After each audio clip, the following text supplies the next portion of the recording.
Let's come back home now, and Wole, good to have you on sports tonight. Let me ask you, the season is over. Yeah.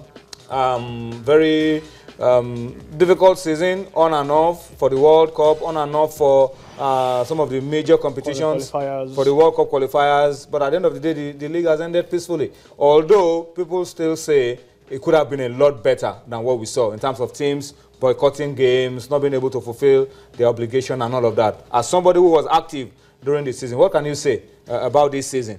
Well, really, I think it's really worrisome. Big problem when teams don't honor their games. You know, it doesn't speak well at all. This happens mainly because of the financial problems. If the men team are struggling, what can we say about the women? Of course, it's just the same thing all over. But it's not going to be the same thing from next season, from what we have gathered. This season, 4 teams promoted into the Premiership.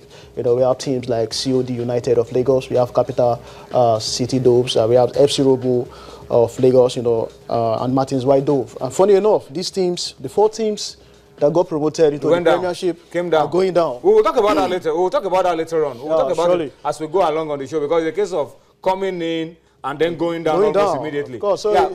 It's very, very difficult, But how challenging was it for you as a stakeholder, somebody involved in the women's game, for us to be having these issues, teams not being able to travel, some security reasons, funding and all of that? Not even traveling.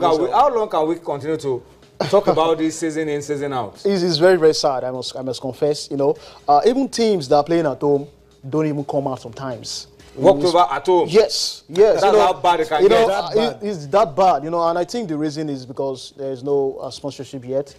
So the teams are struggling, to do this themselves. When you play at home, you have to pay the referees. It is the home team that will pay the referees. It is the home team that will do a lot of things. That is money. So most of the teams couldn't cope, even at home. We had some cases like Pelican Stars. They couldn't come out at home. Pelican Stars. And for God's sake, Pelican Stars is the most successful female team. They've won, they won the league 7 times. They are the most successful, and they are having a lot of problems. We have teams like Martin White Doves having problems. Also, FC Robo and the rest. So generally, most of the teams are having financial problems, just like their male counterparts. Yeah, the season-ending Super 6. What's going to happen around the Super 6? I'm sure the teams that will be making to the Super 6 are teams that can come to play. Yes. And according to what you see on your screen and what you've told us, looks like Lokoja in Kogi State, Aba in Abia State, and Akure in Ondo State.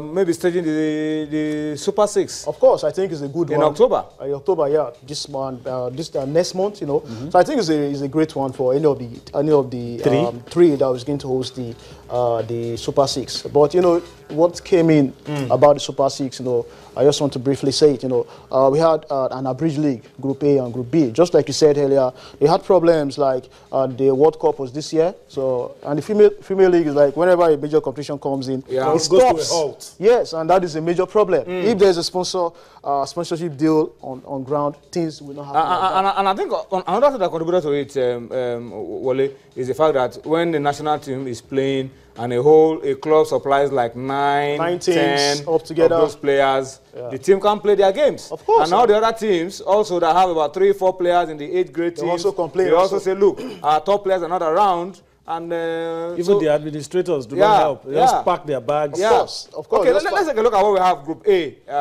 You can take us through this very quickly, Wole. We have Group A and Group B, just like I said, and abridged league was played in the just concluded Nigerian Women Premier League. We had Group A and Group B. In Group A, we had the Bayelsa Queens, topping the log with 29 points. We have Delta Queens came in second, very, very strong squad. I must confess, they came in with 26 points, and Confluence Queens also came in with 26 points. Those 3 have qualified for the Super 6 They've qualified for the Super 6, while FC Robo ended up with 15 points, and Martin White Doves, those are the bottom 2. Altogether, we had 8 teams are going down. We had 8 teams altogether in this group, so making 16 altogether. Unlike last season, where 12 teams played a straight league, but this time around, 8 teams were 16 just to make it easier for teams to be able to honor their matches. Of course, that's what it was still a problem. So at the Group B, we had Rivers Angels, defending champion, and also the FA Cup champion. They finished with 31 points, topping Group B. I hope Group B will see Group B now on your screen to see how it happened for this is still Group A showing on your screen, but I'm sure Group B will come in. Now, okay, that's it. Rivers the top Angels, 3 teams. Of course, Rivers Angels for the final 6. Yes, they ended with 31 points. While Sunshine Queens ended with 29 points. They came in second. Nasarawa Amazon, strong side, also ended up. There was a time that Rivers Angels went unbeaten for so long. We thought they were going to finish the season unbeaten, but then they started losing games. Yeah, it was difficult for them because most of their players, went out abroad. Most of the players, Ibiroji, and many of them, Wambuku, they all traveled out. And some may jokingly say, with all that you have said, how many of those 14 matches were actually played? Anyway, before you answer him, the bottom teams from Group B, COD Ladies of Lagos finishing bottom, Capital City Doves with 11 points. Those two teams are down. So the teams going for the Super 6 now, Rivers Angels, Sunshine Queens, Nasarawa Amazons, top 3 joining Bayelsa Queens, Delta Queens, and Conference Queens. All right. Those are the 6 teams that will play the Super 6 by next month. All right. So that's Group B for you. A little disappointed for COD Ladies. But I'm sure they can bounce back. They will surely bounce back. They have a very good squad. What about top scorers? Olawole, you can fill us in on what you have on the screen. Yes, top scorer, we had Rafiat Sule, young striker, very young striker. And that is one of the reasons the Flamingos teams will be coming up very soon. The list will be coming up very soon. And I'm so excited with the array of young stars that should be in the team. That should be in the team that did very well. What about under 20? Because we have also complained about the under 20. That we have the same set of players coming in. I mean, if these young talents are there, why can't we just bring them in? It's just very sad. When you see players, playing for the 20, under 17, the Super Falcons at the same time. There's nothing bad there. We had a certain guy that's talking about Kingsley Sokari of Enyimba that played for the under 21. That was playing for the under 21, under 23, and the Super Eagles at the same time. We'll come to talk about it, but let's run through the names of these people because people are not familiar with these names. Yes, people are not familiar. If it was Prince Agri, Bola Salami, everybody will know. But these girls... Tony, that is the reason why we have to support the Women League. We have to support it. We all journalists, we just have to follow it and know those girls as well. Of course. And put the coaches under pressure. Of course. To call these girls up. Of course. Rafia Sule, wonderful striker, any day, anytime. She scored an hat-trick in one of the games. Okay. She had finished with 11 goals. She played for a team. Let me use Jagmolu FC of Lagos. That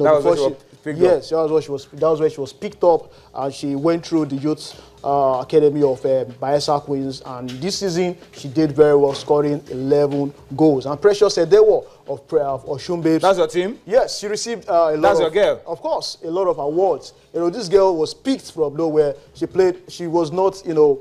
She played very well this season, scoring a hat-trick in her first game against Ibom Angels, and that gave her an award on that day. So she scored 8 goals. That's talking about Precious Edewo. While Aminat Yakubu of Sunshine Queens finished with 5 goals. Joy Bukiri, a wonderful midfielder any day, anytime for Bayelsa Queens, also finished with 5 goals. And here comes Rashidat Ajibade of FC young, fine footballer. Scored 5 goals. She scored a brace against Osun Babes. You need to see those goals. That girl is fantastic. While 4 goals, we had Uju Okafor of Delta Queens, Ushena Kanu of Delta Queens also, while Amarachi Ojima of Rivers Angels. Amarachi Ojima was the highest goal scorer last season. She played for Pelican Stars last season. She ended with 13 goals last season. Now she has moved up to Rivers Angels, but she ended up with just 4 goals at the end of the season. All right, so this is what it looks like. And once again, we're challenging our coaches at the under 17 level, that's the Flamingos, and the under 20 level, that's pick players based on merit. Young players from the league, from the list that Olawole Olayinka has given us. Pick young players for the under 20, for the under 17. Seeing the same. The excuse usually is where are the players? These are the players now. Yeah, let's talk about it because yes, we see the same set of players every time. Out. And there's a particular. Okay, there are 2 players. They just came in from the All African Games in Congo. As soon as they came back, they just went to the under 20. Under 20 teams. Sandra Shishi. Play under 17 twice, graduate play twice. Things should change. I think things should be done in the better way, the right way. We have to pick players based on merit. You just saw the 19 team list that Sunday Olyse released. We saw Prince Agre. We saw players that were picked based on their present form in their clubs. I think that should also transfer to the ladies. Let me come to you as we wrap this up, Olawole. What do you want to see this in the new season? What changes do you want to see around the women's game? You are going to, the league has ended now. The Super 6 will end. Then there will be Congress, and then the same thing will happen all over again. What do you want to see? What changes do you want to see? Well, to be frank, I think the present board under Madam Dili has not really been doing very well, I must confess. I think they have to do more. If they want to stay put for another term, they have to do well. They have to do more. We can't continue like this. You know, the Women League, the Women League should. Can we really blame Dili Chuku for the fact that money is in there and the government owning some of these clubs can't provide the funds? No, I'm not blaming. I shouldn't blame anybody on this, but they should be proper. They should do a lot more. Planning ahead. You know, Nigerian League is, as far as I'm concerned, is a pace setter league for other leagues in Africa. It is indeed the best league. When you hear the body, you take the blame and take the credit when it comes. Of course, and I'm also looking forward to when the Nigerian Women Premier League will build like the Women Premier Soccer League in the USA. You know, where players. Are you not asking for too much? I'm not asking for too much. You know, look at what is happening in the NPFL. We are getting there. So the same thing should also come in for if the we put our hearts to it, we can do it. Hopefully, sponsorship by next season. Yes, hopefully by next season we should get a sponsor. Once there is sponsor, once there's a sponsorship deal on ground, there will not be excuses for teams not traveling and stuff like that. The little money they collect from the sponsor should be enough for them to honor their matches. So I think the Nigerian Women League is something good. We have to support it. I'm urging everybody and joining everybody to support the Nigerian Women League. I'm a lover of sport generally. I'm a sport journalist, and I love the NPFL. I do travel to matches. But you love the Women League more. We've met in a lot of centers, you know, before, and the Women League also the same thing. You love it a little more than the other one. You can say that again. But on the more serious note, I think all I just said is well taken if we really want the women's game to develop and move on. We would like to bring you here over and over again anytime you are in town to talk about the women's game, particularly when CC is around. CC is very passionate about the women's game. I'm sure we would love to have you and CC together on one set to talk about the women's game in Nigeria. To wrap up the show tonight, let me just give you the fixtures of matches to be played tomorrow in the UEFA Champions League. Today's games are done and dusted. Arsenal have lost at home. Barcelona have turned it around. I need to say that again so that Yemi can know that there's a lot of work to be done. Well, tomorrow's fixtures: Malmo FF of Sweden against Real Madrid, Shakhtar Donetsk against PSG, CSK Moscow against PSV, Manchester United against Wolfsburg, Astana against Galatasaray of Turkey, Atletico Madrid against Benfica, Mönchengladbach against Borussia Dortmund, Juventus against Sevilla. These are the fixtures for tomorrow in the UEFA Champions League. A lot of people on Twitter are asking questions about why some players were not called up to the home base Eagles, why some were called up. We can't call everybody, and I'm sure that those that were expecting to be called up will also get their chance in the future. But guys, I must thank you so much for your time tonight. It was a pleasure. Thank you, Olawole. Thank you, Yemi, and of course, Cosmos was here a lot earlier on Sports Tonight. That's our show this Tuesday. We'll see you tomorrow. Bye-bye now.